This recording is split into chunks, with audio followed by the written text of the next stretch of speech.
Would you forget the paper?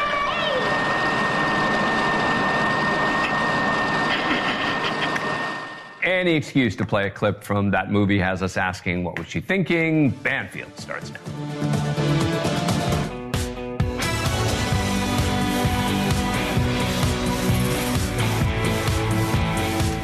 Hi, everybody. Welcome to Monday. It's good to have you here. I know I sound like Brenda Vaccaro. I don't feel very well, and I don't know if it's because I have a bug or if it's because family weekend at Syracuse University just does this to you. Still on the fence on that one. There will be a verdict probably by midnight or tomorrow morning if I can get out of bed. Let's start, though, because if you did not have the same weekend that I did at Syracuse University's business school, you may have watched a lot of Netflix, and I wonder if you're one of the millions and millions and millions of people who watched Mr. McMahon, because a whole bunch of people did. It's number 4 on Netflix right now. This documentary is blockbuster, and that's a big deal because he himself, Vince McMahon, sat for this documentary. He sat down to be interviewed for this doc. There he is. This was before he was sued. I kind of wonder if he has huge regrets now, because he's already really critical of this doc. Like, you're taking me out of context. There's so much more to this, though, because the things that he says have to do with sex and his fascination and obsession with sex, that he's got a computer brain that thinks about sex on the side while he's computing other things. How's that going to shake down in a federal investigation, possibly about a sex scandal and a lawsuit about a sex scandal? Well, we are very excited that the woman suing him has a lawyer who's agreed to speak with us tonight. You're going to see that interview in just a moment. Also, I can't get over, and I kind of think you're with me here, that story in Eastern Kentucky about the sheriff who police say walked into the judge's chamber, sat down, exchanged phones, took a look at each other's phones, and then just stood up and pumped him full of 8 bullets. Sheriff kills judge, the headline. What happened? Because a sheriff, if he did this, and there is surveillance video, knows exactly what's waiting for him on the other side of chambers when he walks out after what looks like premeditated murder. What happened between 12 noon, lunch with the judge, and 3 o'clock, execution of the judge? What happened? What is the motive? Because it's starting to sound a little like rhymes with sex. Lots of rumors flying, and one that was confirmed-ish this weekend. I'm going to get you back into this story because we are not leaving this till we find out what the heck could have made a sheriff throw his entire life away, literally in a death penalty state. That's coming. Also, in the Menendez, speaking of Netflix, if you also were one of the many, many millions who watched Monster, the Menendez story, I'm one of you. What happens if they get their trial result overturned and thrown out? What happens to these guys who've been in prison for 34 years? Because if that happens, and that is a possibility, the state has some thinking to do. Do they go for trial number 3 and try and charge them 3 decades later when witnesses are dead and memories are gone and they already served and now kind of sex abuse is the thing, right? Or do they say, we're done, you're out, on your way? Because that scenario means that those 2 men are innocent men who might be able to sue the state of California for all those years they were locked up. I'm going to lay out the chessboard for you because you won't believe some of the options, and it is kind of cool as to what the state could be doing. And I'm guessing that they're meeting right now and writing out a menu. Let's start here. Vince McMahon made a fortune, built an empire on a pretty brilliant formula. He created, or at least he perfected, an art form that is not exactly real, but it's not exactly fake either. Yes, the WWE matches are scripted, and yes, the outcomes are predetermined, and yes, the wrestlers are actors and they're playing their parts, but those guys and girls are also athletes. Big time. They are really being tossed around in there, and they are really landing hard on their real backs and their real heads. So, real and not real all at the same time. And now that's exactly Vince McMahon's problem. with a long-awaited 6-part Netflix series that claims to be an unflinching portrait of his legacy. It is called Mr. McMahon, and Netflix says it was 4 years in the making. And you have got to see some of the highlights. Take a look. People have wondered who I really am. You know, portrayals me, I'm a bad guy. But no one really knows me. In the world of professional wrestling, Vince McMahon. he's easy to hate. What you expect, I don't fight fair. that's exactly what you're going to get. It's not my fault that I happen to be a self-made billionaire. Hello, everyone. Welcome to All American Wrestling. When I bought my dad's business, my vision was to make this mainstream. Welcome to WrestleMania. Vince created this huge empire. billion-dollar entertainment juggernaut. He did things no one thought were possible. Everything he did turned to gold.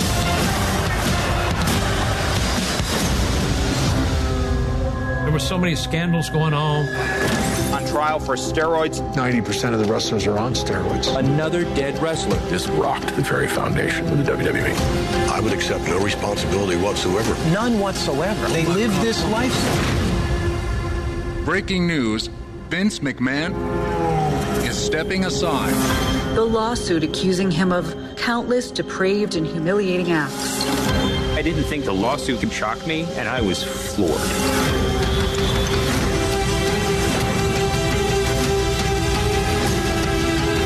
When it comes to Vince, a lot of that is a character. He's going to show you what he wants you to see.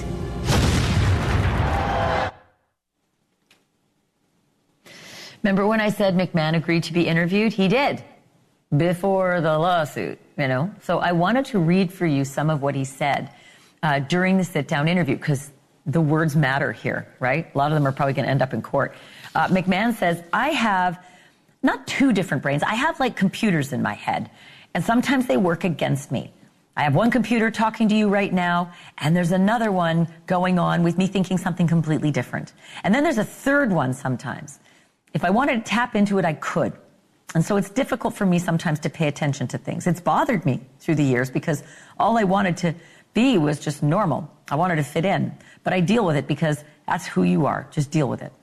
Vince, it doesn't matter whether you want to be this way or you want to be that way. Here's what you are. You're different. Be different. And you know the expression, F the world. So that's where I am now. And the interviewer says, well, what's the other brain thinking about now? And Vince says, something having a lot of fun, and it's involving sex. Most of the interviews for Mr. McMahon, including the one done with Vince, again, filmed before he was slapped with a devastating sexy lawsuit back in January. Janelle Grant accuses McMahon, as well as the WWE, of abuse and sexual assault and human trafficking. And though this was far from the first hint of scandal under McMahon's kingship, he did step down the very next day. But when he sat for these interviews with Netflix, all of this was still yet to happen. And he opened up in ways that he most assuredly would not have done had he known what was coming down the pike. And some of what he has said has really not aged well, which brings me back to real versus not real. McMahon is not one bit happy. He's not one bit happy that the filmmaker spliced together his real words with the depraved images of the made-up character that they call Mr. McMahon in the world of WWE. Unless you think it is just another TV show, who cares? Grant's lawsuit is someday going to go before a jury, unless it is settled. And those jurors may well be watching Mr. McMahon right now. Worse yet for Vince, the feds are also investigating him. In May, Janelle Grant agreed to pause her lawsuit until the feds were done with their investigation. Last year, the feds served Vince McMahon with a grand jury subpoena, and they executed a search warrant. And we know how that ended up for one Sean P. Diddy Combs, don't we? First came the lawsuits, and then came the jail bars. Earlier today, Ann Callis, Janelle Grant's attorney, joined me for an exclusive interview. And thanks so much for joining me on this topic. Have you had a chance to see the whole documentary, Mr. McMahon? I have not. I've watched some part of the first episode, and I had time to watch the last episode in full. And what about Janelle, your client? Has she been able to watch the doc? She has not. This has been, of course, a very frightening experience for her because she is still suffering from severe PTSD, physical and psychological injury. And so we want to make sure that she is safe when she watches this, and hopefully with a colleague of ours or someone that we know, that she could have a secure environment and watch what she could take, because it will be difficult for her. Well, with that in mind, I'll ask you for your reaction to what you have seen in the documentary and her reaction to what you've been able to tell her about or what she's heard about in the doc. Well, what I've seen is really a conflation of Mr. McMahon and Vince McMahon.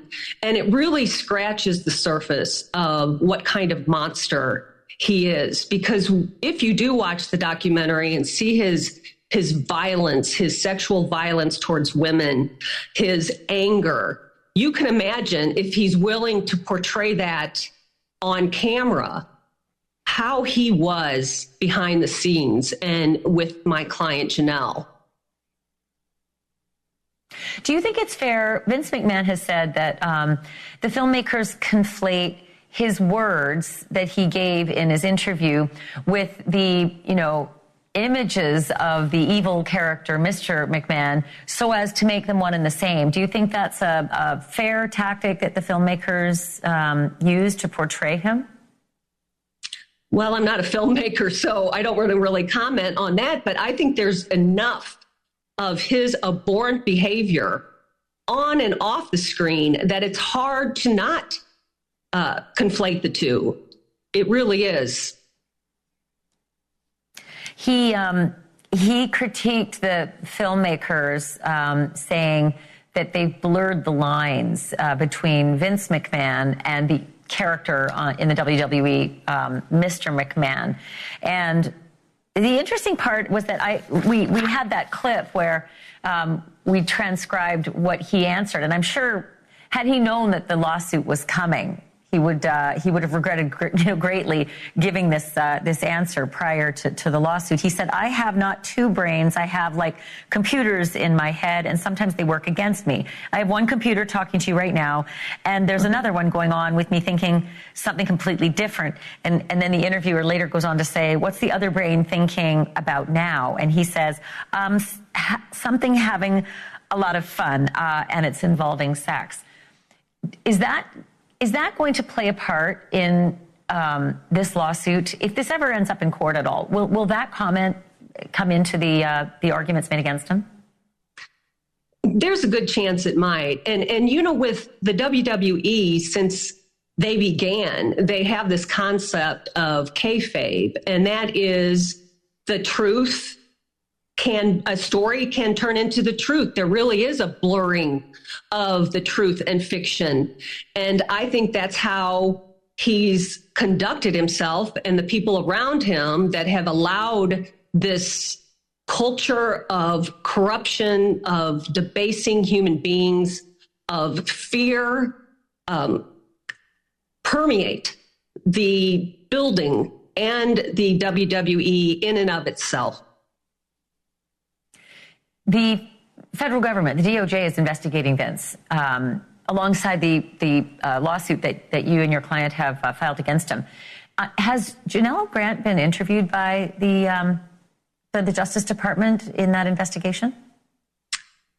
I cannot comment on a non-public federal investigation. I do know, though, from hearing from the SDNY, we have had meetings, and they have said that the investigation is active. Do you expect some action at some point soon? I would hope. Ann Callis, it's great to have you. I so appreciate it. I hope it's not our last conversation. Yes. He thinks that there's still a lot to happen in this story. Thank you for this. Yeah, me too. Thank you. I want to welcome Vince Russo now. He is a former head writer at the WWE who came up with most of the popular and controversial segments during the so-called Attitude Era. He is also the host of the very popular podcast, Vince Russo's The Brand. Vince, good of you to be here. Thank you for this. I wanted to get your reaction to the Jock series. You know, I felt it was spot on. There was a lot of speculation that this was going to be a smear campaign because the WWE is going on Netflix in a few months. They signed a $1 billion deal. So myself, like a lot of people, thought that this was going to be a smear campaign against Vince so that Endeavor, the new company, could totally separate itself from Vince McMahon as they went to Netflix. But I have to tell you, man, that was not the case. I felt the documentary was spot on. I don't feel that there was an agenda or a narrative. I feel it was very, very truthful. And unfortunately, I think Vince's issue is he incriminated himself. And, you've said this a couple of times on the show, Ashleigh, if he would have never made the comments he made, if this lawsuit had gone down. But he made these comments before the lawsuit, and I think some of the things he said is really going to hurt him in his case. And so many people are so curious about, again, the WWE line between, the blurred line between real and fake. How similar is Vince McMahon to the person who is described in that lawsuit? And I understand that you've not been in his bedroom or any of the other places he might, do those kinds of things. But there's got to be some, knowledge that you have of the person without the cameras on. Well, any good character in wrestling, you are going to take who they really are and you are going to magnify it 1,000,000 times over. And the reason why you do that is so once they're out there and performing in front of a crowd, they're not acting. It's an extension of themselves, so the audience will buy into it. The Mr. McMahon character was definitely an extension of Vince McMahon. And no, thank God, I was never in the bedroom. But when you talk about, power and enjoying people fearing you and being in control of people's lives and toying with people and just knowing that, you have, people's livelihoods in the palm of your hand, the Mr. McMahon character was definitely an extension of that. I was interested you were part of the Attitude Era. It wasn't the sex era, it was the power era, the white collar kind of tough guy era. But you yourself have mused that you didn't want to write anything that was sexual, and there was a very specific reason you didn't want to get into that era. What was it? Yeah, this is what really bothered me, Ashleigh, and I'm very surprised nobody is talking about this. When I was writing for the Mr. McMahon character, it was white collar versus blue collar. That was the story. It was Mr. McMahon and Stone Cold Steve Austin. And, Stone Cold Steve Austin was saying and doing everything to his boss that every blue collar worker wanted to do and say to their boss. That's why the Attitude Era was so popular.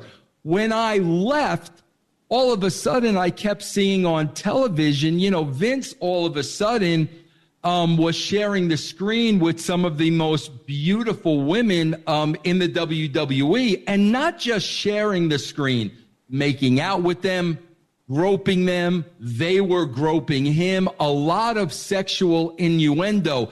And I have to tell you, me as a writer, I would have never ever wrote that character in that situation because, and it's even mentioned by Trish Stratus in the documentary, the woman would have been put in a position where they couldn't say no, whether they were uncomfortable or not. Maybe they had a boyfriend, maybe they had a husband, maybe they had moral values. If they were uncomfortable doing that, they could not say no. Why? Because they would be in fear of losing their jobs. So me as a writer, I would have never put any of the females in that position.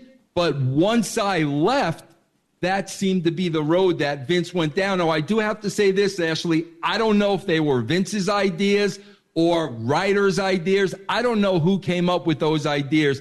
But you put those women in a position where they could not say no. Vince, fascinating interview. I really appreciate this, and I hope you'll come back because, as Ann Callis just said, she thinks something's going to happen fairly soon with the DOJ investigation. Appreciate this. Thank you.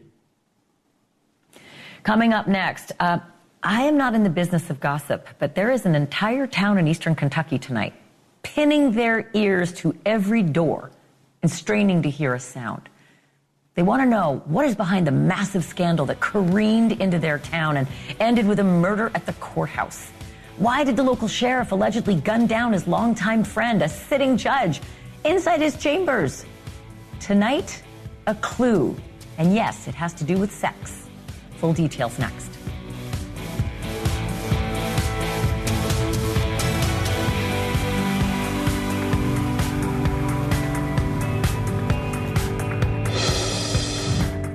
The Kentucky sheriff, who police say gunned down a sitting judge in his own chambers, is due back in court tomorrow. And there'll be one major difference from his first appearance last Wednesday.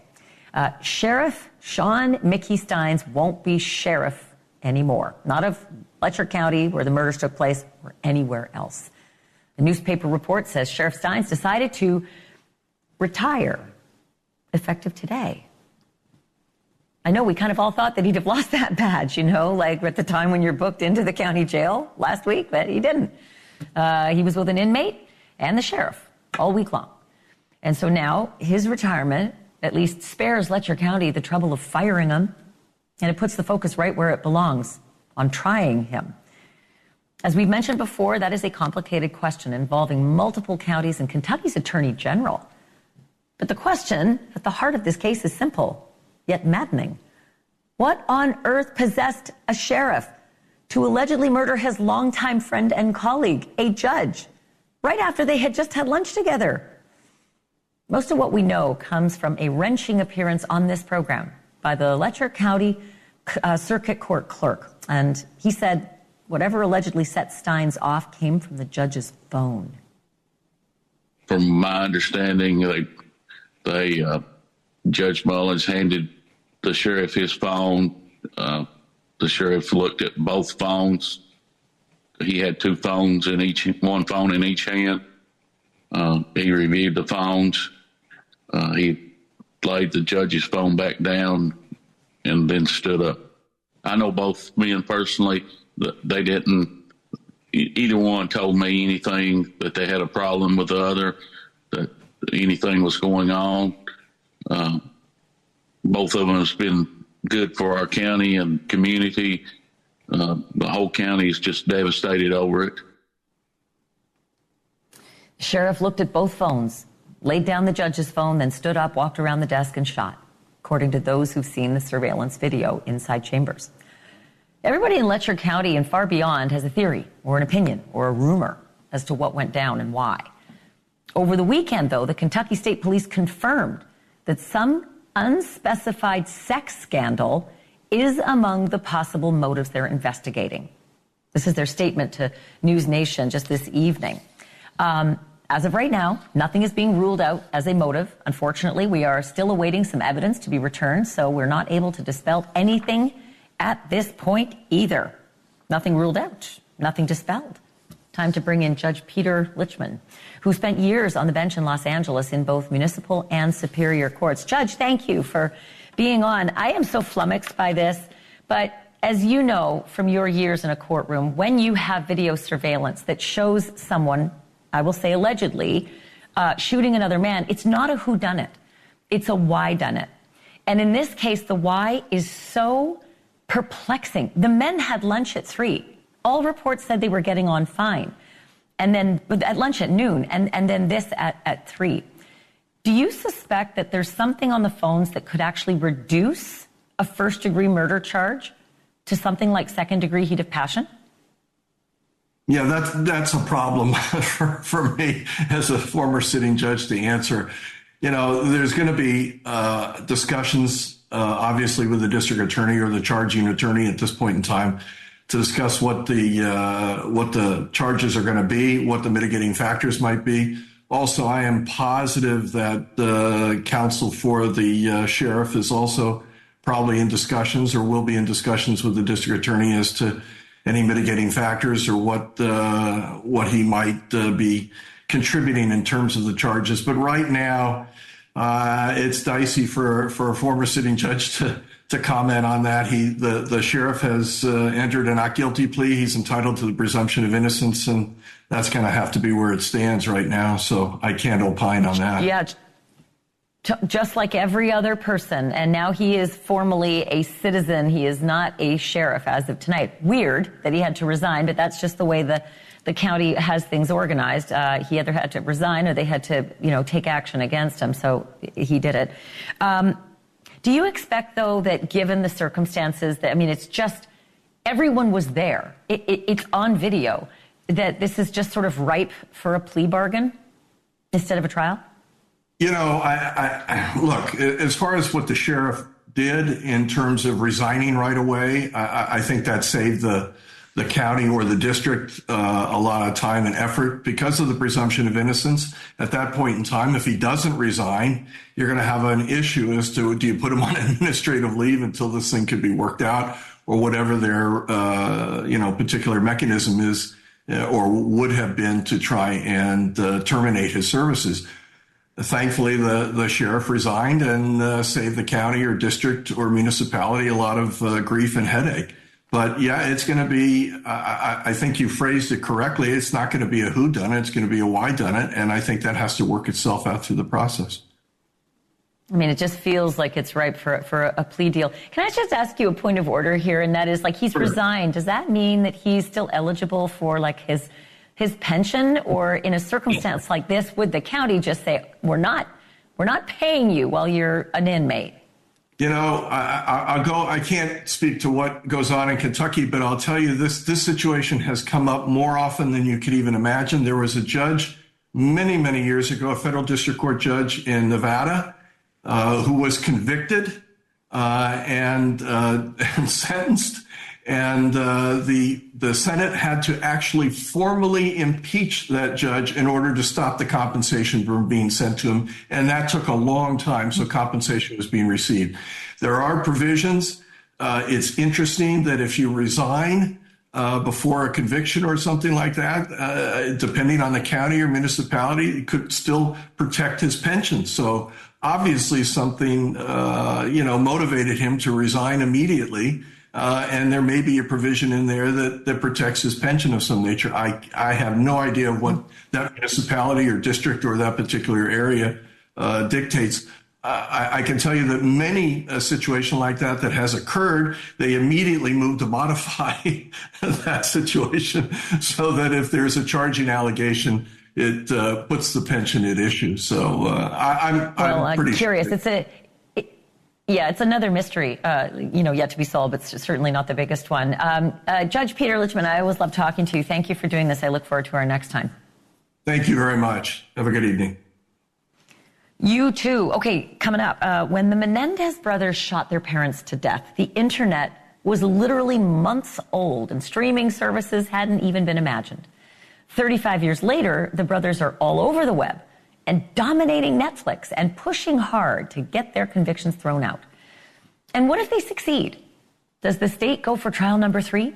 Does the state walk away, leaving Eric and Lyle innocent men who could come after California for compensation after decades of being locked up? We are going to look at the chessboard of possible moves, and you won't believe the options. Next.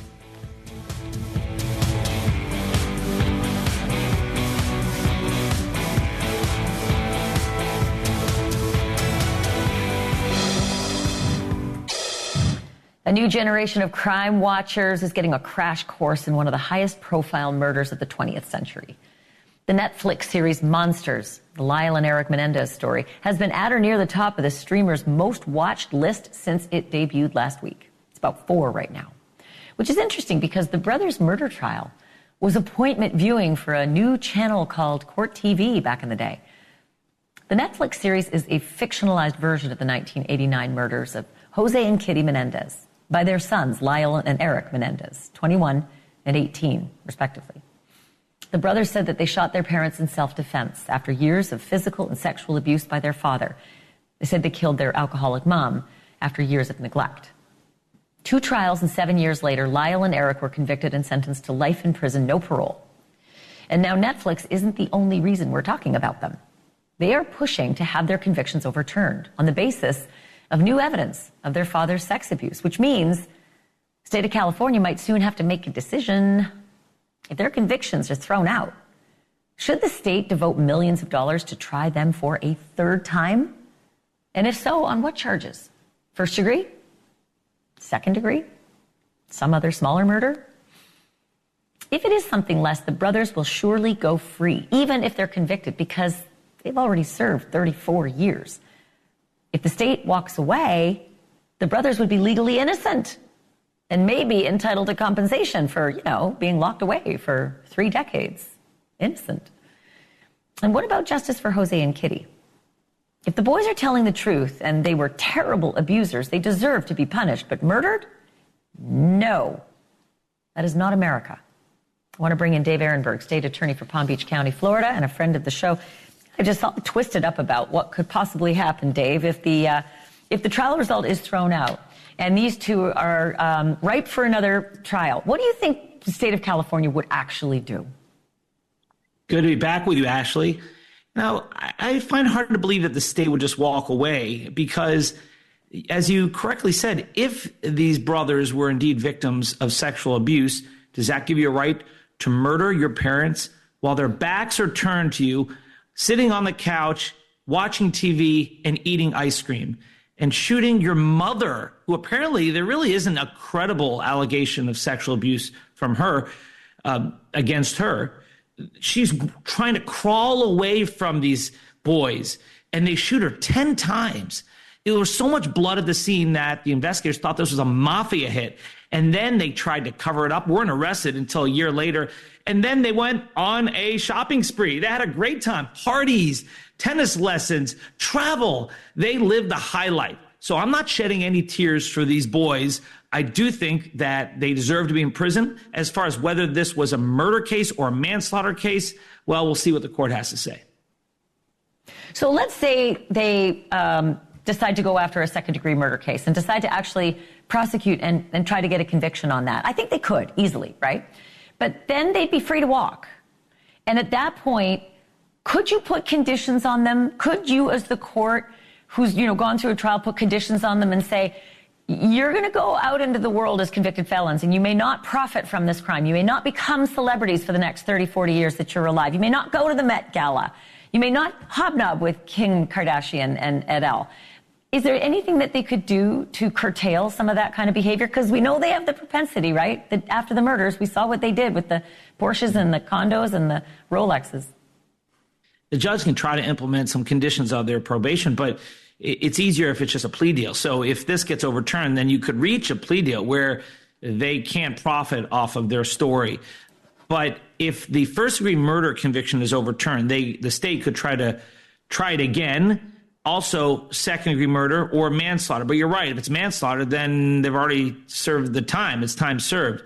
Now, I'm not so sure about the 2nd-degree murder, Ashleigh, because I am not sure about the sentencing guidelines in California, whether that would allow them to continue to serve time in prison. I do think it would be unfair if they just walked away because based on how brutal this crime was. But, I guess it's always possible. Yeah, I mean, we're just not allowed to avenge our own suffering. That's what we have the police and the state for, as flawed as it is. I have 20 seconds left, but I do want to ask you this. If they walk, or if they are tried and found not guilty, could these brothers go back and sue the state for money for all the years they were falsely incarcerated as innocent men? They could try, but they will fail. This case has been on appeal over and over and over again. They've lost every time. And at best, they're guilty of manslaughter. You don't get to take the law in your own hands. This is not pure innocence. This is not they got the wrong people, someone else did it. This is perhaps there was a mitigating circumstance here that would take it down from first-degree murder to a lesser crime. Yeah, unless you get that jury nullification stuff, which you never know. After this documentary, who knows? Dave, I just love these conversations. I wish it was the whole show, but you'll have to come back. Thanks for having me, Ashleigh. Would love to come back. All right. Well, it's a guarantee for sure. Still to come, 2 full weeks in the Metropolitan Detention Center changes a person, and apparently it's changed P. Diddy for the better. Source on the inside says Diddy seems to be adjusting to his infamous lockup, perhaps because he's still holding out hope he'll get out. 2 different judges have shot down his $50 million bail offer, but Diddy is still at the effort, and I'm going to show you how he's trying next. Breaking news now from Sean Diddy Combs. Diddy wants out. It's not really news, but tonight his legal team is formally appealing a federal judge's refusal to let him out and grant him bail, which followed a federal magistrate's refusal to let him out and grant him bail, even in the amount of $50 million, as the team proposed. Both judges said the risk of witness tampering is too great. And also tonight, Diddy's legal team is on the way to becoming another dream team, it seems. Source says that 2 new trial attorneys have jumped on board the case. And even if Diddy strikes out again and really is stuck at the infamous Metropolitan Detention Center in Brooklyn, at least he seems to be adjusting. Early on, officials put him on suicide watch, but we have now learned that that has been lifted. Combs remains in the jail's special housing unit, known as the SHU, where sources say he gets frequent visits from his lawyers and sees a shrink several times a day. He's apparently chatting it up with other prisoners, too, through an air vent. All of this comes via our friend and go-to source on prison life, Larry Levine, who has a source close to the investigation. Larry himself knows what he's talking about. He's served time at 11 federal institutions in 5 states, and he's the founder of Wall Street Prison Consultants and author of the book Lies My Lawyer Told Me, set to be released very soon. He joins me now live on the phone. I think, Larry, we're having a tough time getting your video up, but that doesn't matter. Your information's amazing. What are you hearing about Diddy's communications with other prisoners? Well, they're communicating through actually the air vents. Do you see me now? Not yet, but we're working on it. Okay. In MDC, they've got air vents that are like throughout the entire building, and it goes from the top floor to the bottom floor. So what he's doing is shouting in the air vents to other inmates. It's almost like a big party line system. At some institutions, you could actually talk to people through the toilets. I kid you not. I've seen it on TV, so I'm not surprised. Do they keep a log of this stuff, though, and register like what kind of behaviors are happening every day with him? Well, yeah, they do. Remember, he's not really a federal inmate. He's a U.S. Marshal detainee. And because of that, the U.S. Marshals actually keep a log of his activities. So, yeah, there is a log kept on him, any unusual occurrences, visitors, any type of psychiatric episodes. So they're monitoring him very closely. Including the talking through the air vents? Well, I mean, they don't have some cop with their head against the wall, but they know that it's going on. This stuff's been going on for years. So they do know that it's happening, but no, they're not monitoring as far as what he's saying, and the other inmates are probably real happy to talk to them. I would think so. So the news is that he's off suicide watch, and then there's other talk that he's getting more privileges, like more showers and better food. What are you hearing? Well, while you're in the SHU, you really only get 3 showers a week. And my understanding from my source says that they're letting him shower almost every day, which could cause some problems with the other inmates as far as jealousy and special privileges. And people in the SHU, they have an abbreviated commissary list. So this list that all the media is showing everywhere, he can buy this, he could buy that, that's BS. It's a special limited commissary list just for the SHU. But apparently some of the staff is sneaking food into him. Wow. Well, he's P. Diddy after all. So his lawyer told the media, Larry, that he's, quote, focused and very strong, concentrating on his defense and preparing for trial. I wonder if lawyers love having, clients like this to defend, because they're CEOs and they are used to working hard on projects that matter. And what project could matter more to Diddy than saving his own skin? Well, I mean, the lawyer's like milking the clock. This lawyer knows that there's no way that appeal is going to go through. The judge, the district court judge, is what they call the trier of fact. And the appellate court would have to determine that the district court abused their discretion, and they didn't. And I kind of wonder, like, well, what information would his lawyers come up with to show that the judge made the wrong decision? Now, I don't see it happening. This is called an interlocutory appeal, where you're appealing like a judgment or ruling before there's a main ruling in the case. So he'll have to get comfy. I'm glad we got your smiling mug up on the screen. It took a little bit, but we can see you now. Larry, thanks for being on tonight. Really appreciate it. Certainly, Ashleigh, always. Call us when you get more from that source. We do appreciate it. Coming up next, which of these items is not like the other? Illegal drugs, prescription drugs, guns, and undocumented immigrants and baloney. Trick question. They all have one major thing in common, at least to the U.S. Border Patrol. And I'm sorting out that puzzle next.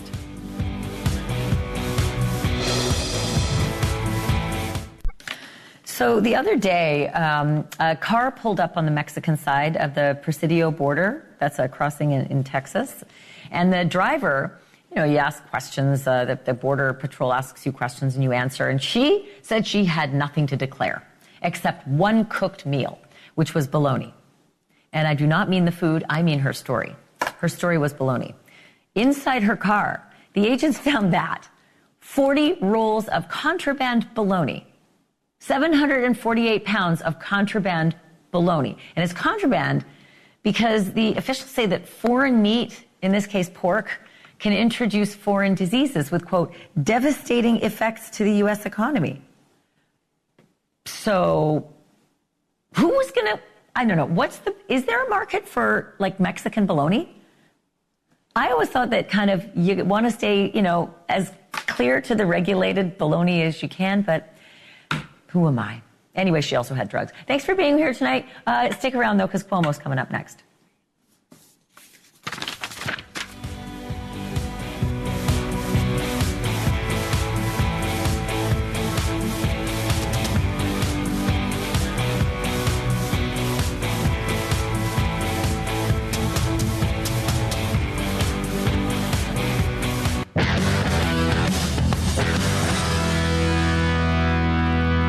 Hey everybody, I'm Brian Enton filling in for Chris tonight. We start with some sad news.